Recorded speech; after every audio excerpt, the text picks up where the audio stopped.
ঈদ যাত্রায় বাড়ি ফেরা মানুষের খবর জানাতে এই মুহূর্তে কমলাপুর রেল স্টেশন থেকে যুক্ত হচ্ছেন সহকর্মী আলিমুজ্জামান সাফওয়ান। সাফওয়ান, আজকের ঈদ যাত্রা কেমন দেখছেন? ট্রেনের শিডিউল নিয়ে যাত্রীদের কোনো অভিযোগ আছে কিনা এই বিষয়ে বিস্তারিত জানাবেন।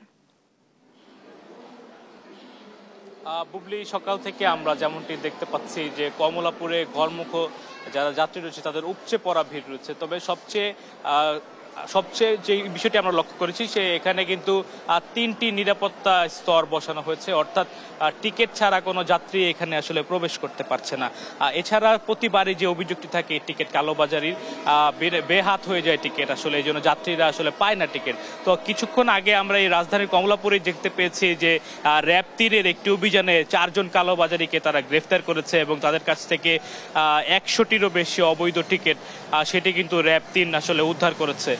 আর এছাড়াও যারা যাত্রীরা আসছে তাদের প্রত্যেককে আসলে কমলাপুরের বাহির থেকে একদম প্ল্যাটফর্ম পর্যন্ত 3টি জায়গায় কিন্তু তাদেরকে যে তল্লাশি জায়গা বসেছে রেলওয়ে, সেখানে তাদেরকে চেক করছে এবং তারপর তাদের টিকিট নিশ্চিত হওয়ার পরেই কিন্তু তাদেরকে প্ল্যাটফর্মে প্রবেশ করতে দেওয়া হচ্ছে। আর ট্রেনের শিডিউলের বিপর্যয় যেটি সবসময় হয়ে থাকে সেটি কিন্তু আমরা এবার দেখছি না। তো আজকেও কিন্তু সকাল থেকে যতগুলো ট্রেন ছেড়ে গেছে প্রায় সবগুলোই সময় মতো ছেড়ে গেছে, হয়তো 2-3 মিনিট এদিক সেদিক হয়েছে, বাট সবগুলো ট্রেন কিন্তু সময় মতো ছেড়েছে। এছাড়া আজকে কমলাপুর থেকে 2টি স্পেশাল ট্রেন ছাড়ার কথা রয়েছে ঘরমুখ মানুষের কথা চিন্তা করে। এবং সবসময় আমরা যেটি দেখতে পারি যে আসলে ট্রেনে ছাদে উঠে অনেক ঝুঁকিপূর্ণভাবে আসলে যাত্রীরা তাদের ঈদ যাত্রায় তাদের গন্তব্যে আসলে যাত্রা করে। তবে এই বছর কিন্তু এমনটি এখন পর্যন্ত আমরা কিন্তু দেখতে পারিনি এবং দেখা গেছে অনেকে আসলে দাঁড়িয়ে যেতে চায়, তাদের জন্য কিন্তু এবছর স্ট্যান্ডিং টিকিটের ব্যবস্থা করা হয়েছে।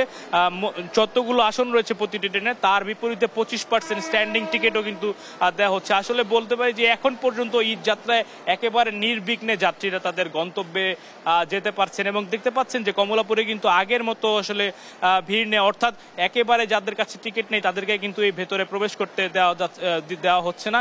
এবং রেলওয়ে বলছে যে যাত্রীদের সেবায় তারা সর্বোচ্চ আসলে কাজ সেটি তারা করে যাচ্ছে এবং শিডিউল বিপর্যয়ের ঘটনাও কিন্তু এখন পর্যন্ত ঘটেনি। তো আর কয়দিন পরেই যেহেতু ঈদ, সবাই কিন্তু আসলে বাড়ি যেতে শুরু করেছে এবং আজ কিন্তু আসলে সরকারি চাকরিজীবীদের ছুটি দেওয়া হবে।